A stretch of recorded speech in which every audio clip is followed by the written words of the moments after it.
All right, here we are with another great episode of 30 Minute Worlds with one fewer podcaster again this week. Chessman and Belvin are both out, meaning it's just Dan and I holding down the world-building fort. Chessman is delivering gone you content to Georgia for some godforsaken reason. And yeah, we don't know why you would want to go there when you live in the perfect state next door already. South Carolina, so much different than Georgia. South Carolina, the somehow more liberal voting laws state than Georgia. The somehow. Yeah, and Belvin was telling me, he joined this organization he has to give all his money to. He's got to acknowledge this guy is Jesus Christ.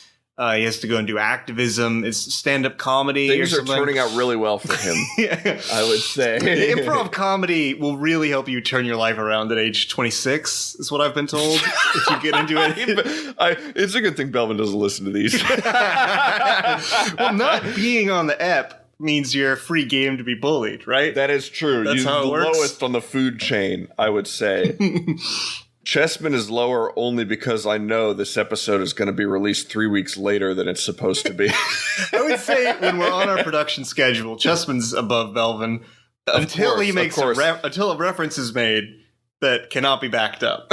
And then at that point, there's a realigning of tiers of bullying. Yeah, there's a shift in the energy. In the political dynamics of podcasts. Speaking of a shift in the energy, as you, the listener, know, we always try to make a random world based off of 3 random prompt words, but whenever it's a 2-person ep, it's a bit cozier. We like to just hang out and each bring a little something to the plate, maybe something more complicated than a prompt word. A prompt vibe, perhaps, if you will. This is Walt and Dan's... We find that can define a setting a bit better. Yeah, this is our fireside chat episode, Yeah. We're going to warn you all about the Kraut war machine and... We're going to explain to you why we had to drop the bomb. Because twice 7 million Americans would have died assaulting Japan. I love the tidbit from the when we were getting pushed back in Korea. I think it's MacArthur goes to Truman and he's like, "I can handle this. I can end the war. I need nukes. Yeah, I need 35 nuclear bombs." That's insane. He was going to use nukes to take out on bridges. Moscow. Yeah, he was going to escalate it like 2 fields of conflict beyond. He created a situation where somehow Truman is the most sensible guy in the room. Yeah. But, I love Truman. I don't know a lot about him, except he came out of an egg crate in a Futurama episode that I watched. And as a kid, I always thought that was cool. I think it was a cool way to travel as the president. I think FDR and him had a relationship. This was kind of like, when your mom makes you play with the neighbor kid. That was sort of an FDR Truman vibe, because FDR didn't tell Truman about the atomic bombs. So fucking funny. Truman found out when he became president. That's cool. Oh, man. Yeah, so, you won't let your fucking weirdo next door, touch your Final Fantasy game. You play it secretly. Mom says it's my turn to unleash nuclear hellfire. I had a girl who, when I was very young, she lived across, the way from me. And I'd gotten Final Fantasy Tactics Advance and was playing the shit out of it on my Game Boy. And she was mad. Have I told you this story? No. She was, mad because she would come over to our house every day in the summer. She was mad or something that I wouldn't pay any attention to her. And we were the same age, probably, 9 or so. And then she took the game out of the Game Boy while I was playing it and put it in her mouth. Ah, an unforgivable sin. And you yelled at her and started hitting her. How old were you when this happened? We couldn't have been older than 10 years old. I really like imagining 10-year-old you is also 6'5". And just exactly towering over some 9-year-old. Nintendo made Switch games intentionally taste very bad so that kids would not eat them. I wish they had developed that technology a generation sooner. And fortunately, the game was unharmed. My relationship with her was forever damaged. I don't know what she's doing now. That was when you flipped your timeline and now you're going down to the bad end. Yeah, the bad timeline of Final Fantasy Tactics. Fuck, I've been thinking, and I'm gonna get out with my prompt vibe here. Yeah, we've bantered.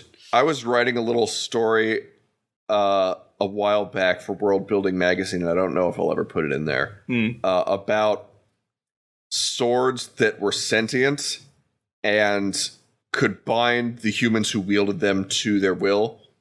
And basically,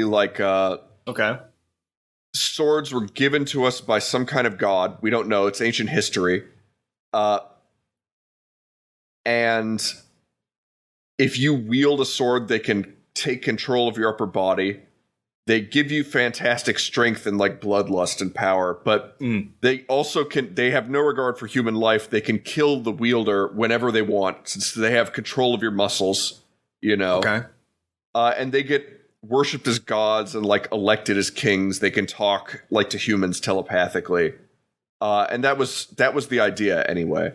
Okay. No, that's cool. I mean, I like that. The most direct kind of obvious way to take that is that it creates basically political authority if you're a wielder of a sword. It does. Yeah. I wonder almost if it would be more interesting if they're a separate class that exists almost independent of regular society. Sword swains. Sword swains. That's pretty good. Or swains. Is that your proposed Fire Emblem prestige class? Yeah. Don't steal my fantasy setting. Yeah. But these swains would run around.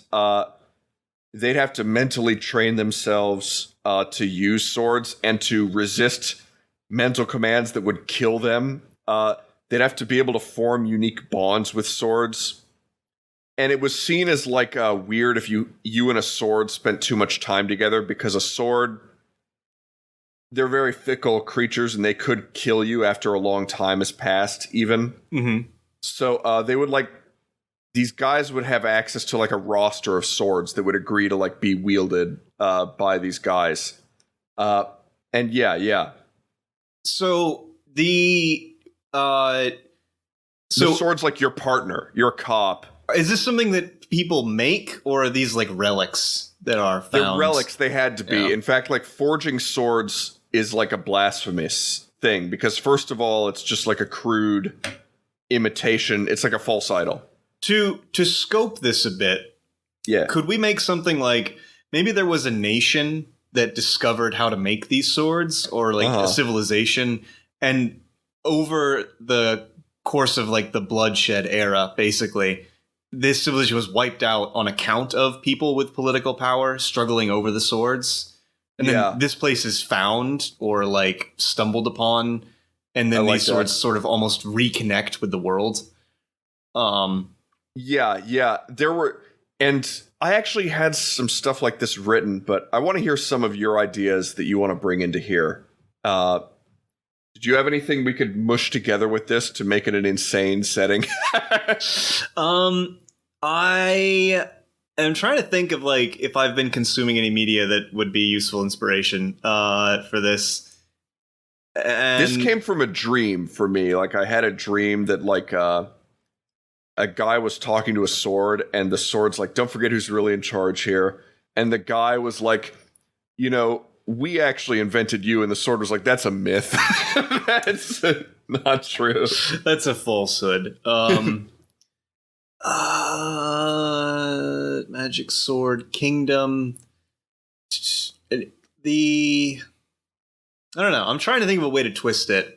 Because I have not really got anything kind of base as is. I'd kind of had an idea for a setting oriented about companies of renown, mercenary bands that were nations unto themselves that traveled around a world. That could actually tie in. Tell me a little bit more about this idea. So what I've been envisioning is a world that because of how advanced defensive fortifications had gotten, it would really be suicidal to ever make any sort of attack on a city or something like that. Uh-huh. And so you have instead highly ritualized battles for not for wars. Nobody really fights wars anymore. But every diplomatic interaction has to have like a battle accompany it between one of these companies of renown. Ooh, interesting. So like negotiating a treaty, like you bring with you like a company and they have to fight the representative of the opponent as part of the like negotiating process. Okay. Maybe that could be how the world... So this is interesting you said because of how technology advanced that like wars would become like really bloody and kind of like a post-World War I situation where people were like, holy shit, we cannot do this anymore. This will be not pleasant. Well, that's actually kind of the tech level that I had in my little setting too. Like guns and artillery exist. They're the reason kind of why sword swains aren't as popular or renowned anymore is because you can kill, kind of like the samurai got killed off. Yeah. There's a lot of risk to wielding a sword, and there's not a lot of risk to wielding a gun and using it to kill someone who has a sword and then selling the sword for money. Yeah, yeah. I mean, it becomes like a ritualized form of combat, right? Mm-hmm. So maybe instead of companies, these sword swains are more like champions, basically. Yeah. And they're for hire to the different states, but they're so powerful as individuals that, like, to be used on behalf of a state, like, you've got to hire another one as, like, a counterpart. Mm-hmm. Yeah. Okay. There's something there. They have, like, movable embassies and shit that travel with them. How do they travel? By land? By sea? And herein lies the most important question of every episode of 30-Minute Worlds, which is, do we make this an archipelago? Well, let's make the setting cool, because we've never done this. Donut-shaped island. Okay. Yeah. With, like, land masses, like continents. Yeah. Donut-shaped island that's really big. In fact, it's the continents, pretty much, are a donut shape. Okay. I would say. So, there's like a ring of Earth, basically, with there's a ring oceans. of Earth, pretty much, and a huge, huge sea in the middle of it that everyone just circumnavigates rather than walk the length of the continent. Okay, I think I get what you mean. Yeah, everyone's taking shortcuts. Those are like the trade winds determine, like, basically what the best way is to move. You wouldn't ever go that way unless you were desperate or you couldn't afford a ship for some reason. Yeah. Okay. So I like that a lot. Do we want to cement the tech level as like almost like World War I-esque, or like maybe a fairly advanced? I would say there's fortifications and star forts and artillery and shit, but there's also this weird. So actually, here's where I'm going to take it weirder, right? Okay. The swords. It's implied that people call them swords, but that's only because that's the only word that we have to like contextualize them as. It's implied that they're like alien creatures, or this is something I wanted to lean into. Mm-hmm. Like they have like weird metallic organs that are invisible to like the human eye, and they have like weird little prehensile metal tongues that come out of them, and they have to like lap up blood and shit. Like they're really fucking weird. Yeah. It's a weapon that's insane distinctly technology. Yeah, it's uncomfortable. From like a bygone age. Yeah. And we don't know how to really process that anymore. We certainly don't know how to make it. That's interesting, because it sort of does imply. Do you think it's alien, or do you think it's a remnant of like a very old civilization? There could be a central civilization. No, I honestly like it better actually if it's alien. Yeah, it makes the most sense. Either they're a species that landed and evolved into this way that they could be used by humans. That's actually an interesting idea of like an alien species crash lands on this planet, and they're basically a synthetic metallic species. And they find an environmental niche that's really cool, where they can survive with the species here. They evolve into being tools. Yeah, it's like domesticating dogs, but like it's almost maybe more like they domesticated us. They domesticated us. Yeah. Into using them. Yeah. Okay, that's cool. The reason I thought about this too is like the sword has like this weird origin. So like every other medieval, weapon, like the mace or the spear, it had some use. Like the spear was used for hunting deer. The mace was used as a carpenter's hammer originally, and it evolved into the mace. The sword, like, has no purpose except to kill humans. It's the perfect size for it. It's the perfect length for it.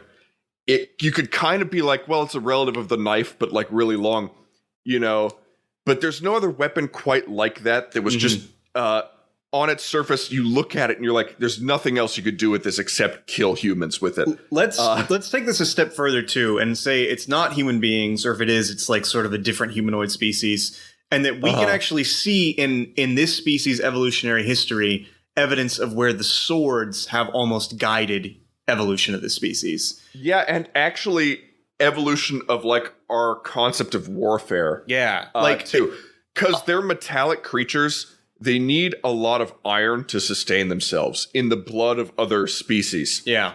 And so they were like, we should just use our telepathy to get these humans to use us to mindlessly. They attach themselves to you mentally. You hold on to them. And then they use you to kill a bunch of people so they can drink the blood and maintain their own life cycle. They were doing that for a while and just destroy. We were like monkey people using these advanced weapons to murder each other. And the swords were like, this isn't going to be sustainable for us in the long term. We're going to kill all of them off. Yeah. It's what's going to happen. I'm so they had to let society evolve.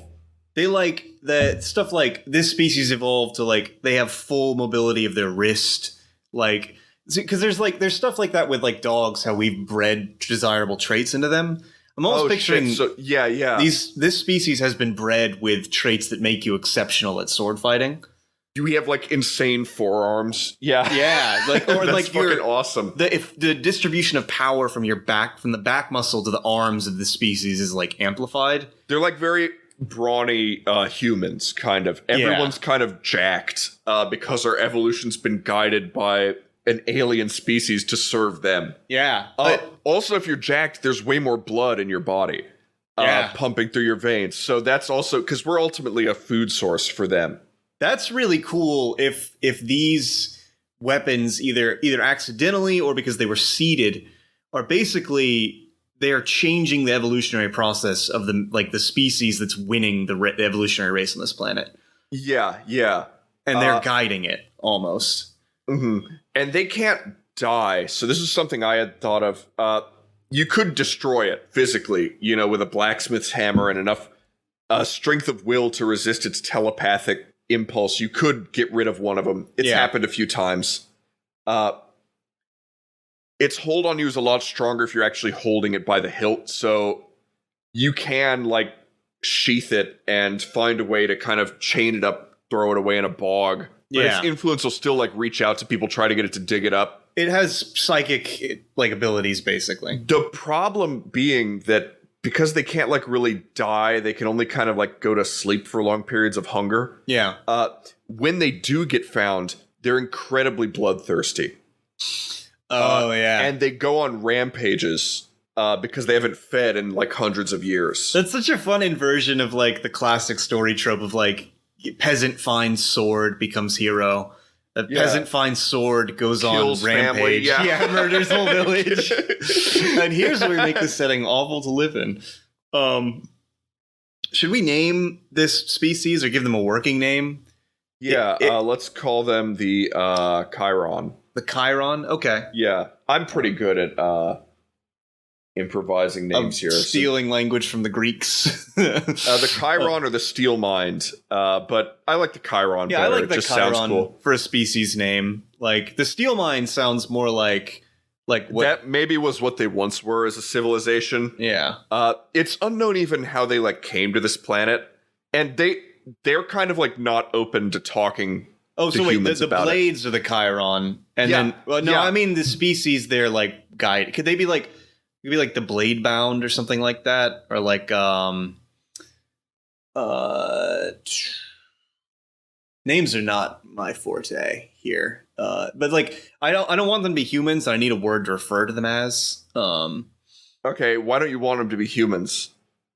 I guess if they're just humans that have had, because they're like altered humans, right? They're like they're a subspecies of human. Yeah. They've been led down a different evolutionary path. They've Homo been sapiens. Picked. Yeah. I guess Homo Sobrilis. Homo Sobrilis. That's fucking cool, dude. We're going with that. All right, cool. They could be like the Sabrils or something like that. Is like the Sabril. I like that. Cool. So we have the Chiron and the Sabril. We have this big donut-shaped landmass, and it's unclear how the Chiron actually came here. They're kind of reticent to discuss it. They're kind of like, well, we're actually, God gave us to you, and that's why you should obey our commands. And that gives us room later on to, if we wanted to fuck with that, we can too. Yeah. So I think that they probably arrive on this planet around the time that the Sabris have basically become bipedal, and they're they're equipped to use tools, and maybe they were starting to figure it out, and then they found these tools, and it sort of changed the game. It did, and it kind of supercharged a lot of, as a result of that, actually, what could be cool, because we wouldn't have created the sword, for thousands of years, and it wouldn't have been nearly as advanced as these, weird parasite creatures would be. Yeah. We could have gone through evolution faster, so we could have, traits we're hairier, we have more pronounced brow ridges, because we're still actually in kind of a Neanderthalic stage. Yeah, I mean, maybe the Cerberus thought that the Neanderthals were better suited to wield their weapons. Yeah. Okay, so we've got how they came together. And it's implied they can communicate with each other across long distances through some technology. Although they don't really, there are sword consortiums that rule over mercenary companies, we could say, or countries. Yeah. I don't think they're it's not a hive mind working to some purpose. It sounds more like they have individual interests. They do. They each got a feed. They each derive joy from there could be ones of them that appreciate human art. Weird non-combat stuff. It's why'd you teach all these apes how to make sculptures? I just like it, okay? And they can't breed. There are a limited amount of them on the planet. Yeah, I think I don't think they can be replicated. So I think probably in that case, there would be a taboo among the sword swains, and because they're possessed by the Chiron, of destroying another Chiron. Yeah, also because you can ransom them too. If you capture an enemy Chiron, you can chain it up, have your put it in a lead-lined fucking box, and then ransom it to someone who wants to deal with it. It would be anathema to destroy a Chiron. Unless it has been done. What if there was this sword who just had no chill and just made 100 years ago, in recent memory, he made a conquering army that was just going around the donut, doing loops, just killing everyone. A sociopathic Chiron? Genghis Khan. Well, Chiron who was always hungry and who had infinite bloodlusts. And who'd basically gone AWOL, he wasn't responding to the mind texts from the other swords. Yeah, he's not checking in. He's not going to the barbecue. He's not hanging out. He's and gone that wild. Could be. There could be entire mercenary companies of saints who were slaughtered by this one army. What about? Go ahead. Actually, unpack yours. Go ahead. Well, I was going to say is, what if the calamity that has led to the swearing off of normal warfare was that Blade's attempted conquest? It fucked up a lot of people, and a bunch of Chiron died in the conflict. And so they have changed the way things work. He knew other Chiron could work against him, and so he was the first of his kind. He was called Heartseeker, and he was the first of his kind to commit fratricide by ordering the death of his own people. Yeah, the Heartseeker legions laid waste. The Heartseeker Legion, the heathen army that he commanded. All his wielders have to have long, flowing blonde hair. That's sick, dude. He would go through he would literally just command his wielder to put him in the hands of a slave and then kill the slave, and then he'd be like, I'm done now. I got what I wanted. He was exceptionally cruel. And he was, I think what sparked it, if it was in recent memory, was the invention of the gun. The Chirons did not want the gun to be invented. No. I think they know what that means for them as a species. and it really complicates things. And he saw it coming when gunpowder. He knew the applications of gunpowder when none of the Chirons even believed something could supplant them. Well, it's like how, like, if some uncorrupted or unpossessed human figured out gunpowder weapons and how to, because it's one of the oldest explosive, like, chemical synthesizations we have as a species. They figure it out. There's no way to contain that spread of information effectively. You really can't. No. You know, you can't, because their mind influence shit really only really works if you're holding one of them. Yeah. And then you really have to, and depending on the sword, well, it's an it era can of bend the most disciplined person to its will, no problem. It depends on how experienced it is in getting around that sort of defense. like mankind was in an era, or the Sebrakind were in an era of domination at the hands of the most powerful warriors, basically. Warrior kings that derive their might from strength of arms and their sword. The Heartseeker kings. So he would he would choose his successor out of like the most fit to rule, and then they would kill the old one. And they literally reigned for like a year before he would kill them. Yeah. And go. No one was, it was all him running the show, and there were like 100, there were like 50 Heartseeker kings that wielded him and that he killed in like a sacrificial, it was like a great honor. Some of them were probably even like, he just commanded them to literally fight until like all of the tendons in their arms are torn and they literally can't hold the sword anymore, and then he kills them. And I think the invention of the gun is what leads probably to the destruction of the Heartseeker kings. Yeah, definitely. And these mercenary companies that existed that were originally your system of traveling mercenary bands of like, where maybe there's like one or two sword swains in there and they wield the sword that like tells them what to do. Yeah. That actually makes sense for this setting, because even from like hunter-gatherer days, the swords when they landed would get picked up and scattered, and basically in primitive times like treated as like gods, and they'd be ferried around by clans of people. Yeah. So your mercenary band is like your clan, and life could still be nomadic if there's a lot more focus on warfare in this world. There might be like less time to have developed agrarian settlement and lifestyle. That doesn't really suit the swords at all. Like they don't really need that. No, it could. And they don't know what it is really. They have no inkling of how to do it because their society and life cycle is so different from ours. So it's a civilization based, probably in that case, around herding and hunting. And warfare, probably in its earliest days, a lot of it was based on raiding people's cattle or other animal herds. And that suited the swords just fine. If that's like your culture, that's how a lot of Anglo-Saxon culture was about, and like in Irish, your wealth was how many cattle you had. Yeah. There's this strong history of you raid your neighbors for cattle, they raid you the next year, and it just kind of goes on and on. So that makes sense. And because to develop gunpowder, you don't need to be a settled agrarian society. You just need to have enough resources somebody can specialize and figure it out. Yeah. So I like that idea, honestly. That mental image of like these clans of basically mercenaries led by the sword swains that have figured out gunpowder and are mobile villages, basically. Yeah. Yeah. And they are mass producing firearms for their non-swordsmith people because everyone else is. There's like an arms race. They may have figured out farming too, but like way later in the game, I would say. Because if we're getting into industrialization and mass production, that would require farms, I think. And like shipbuilding too would require farming. Because lumber operations require a bunch of people staying in one place for a long time, and you have to have farms to sustain that kind of activity. It's interesting to think of the Industrial Revolution as having been kicked off by the gun.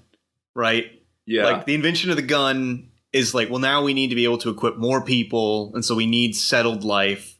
And so like the old ways of nomadism become eclipsed for the sake of production, basically. Right. Because you need to mass produce these weapons. And to do that, you need this whole infrastructure. But it's still traditional to travel around and take on work and stuff.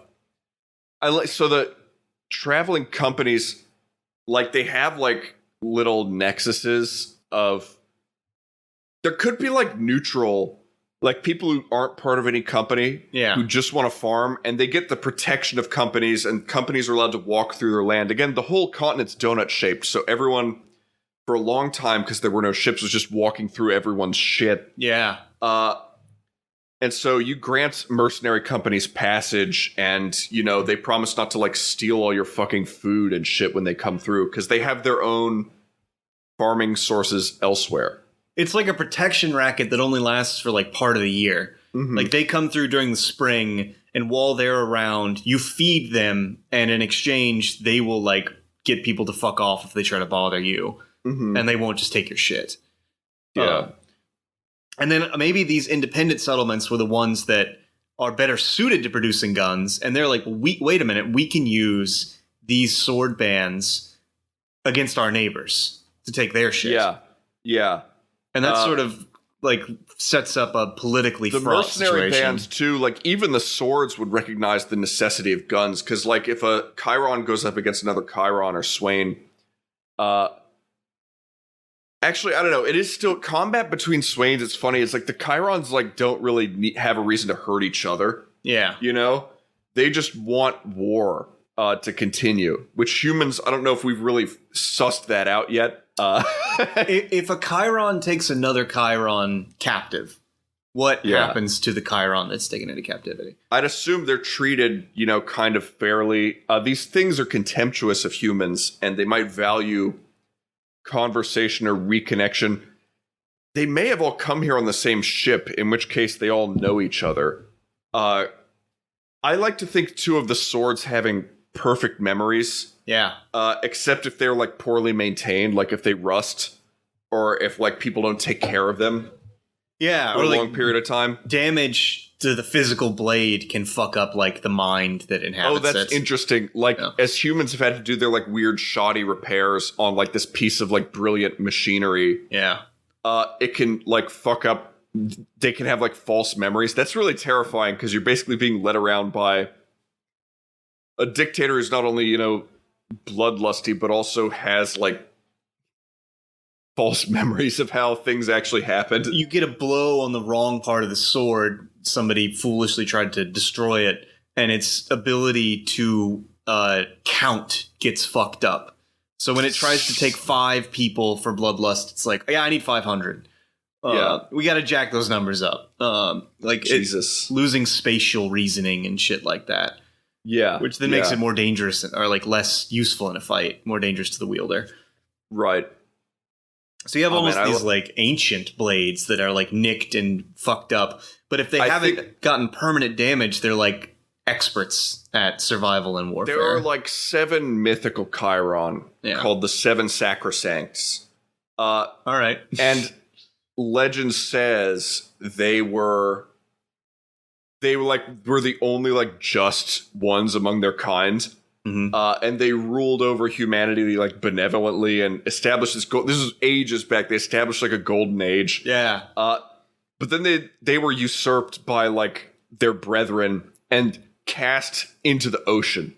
Like, it's just thrown away, basically. They weren't killed, but they were left to, like, degrade over, like, millions of years in a place they'd never be found. That's cool. So there could be people trying to find these, like, divine right of kings, like, find the ancient rulers. You're, like, dowsing in the ocean for an ancient sword that you'll probably never find. Like, and I don't think we introduced magic here at all, really. Not really. We already have alien swords that control your minds. Yeah, I can't think of a way to really neatly meld magic into this that doesn't involve, like, more space shit, like aliens and so on. That's the thing. And that's, like, a lot. If we add something like that, we have to go into more detail about it, I think. So I don't think we need magic in this, though. Also, it's we've given them too much content. Yeah. Oh yeah, the listener is going to get spoiled.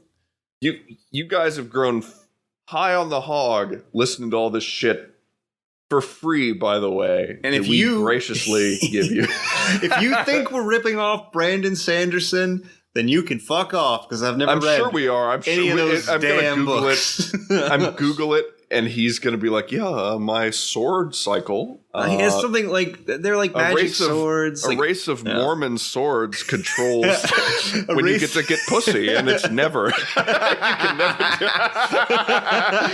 yeah, it's a sword, you pick it up, and you can't ever get pussy after that. That's how it works. The Chiron is grossed out by human sex, so you're not allowed. Well, folks, that's the show. This is why we shouldn't be allowed to do episodes. This is why, we're gonna get Brandon Sanderson fans.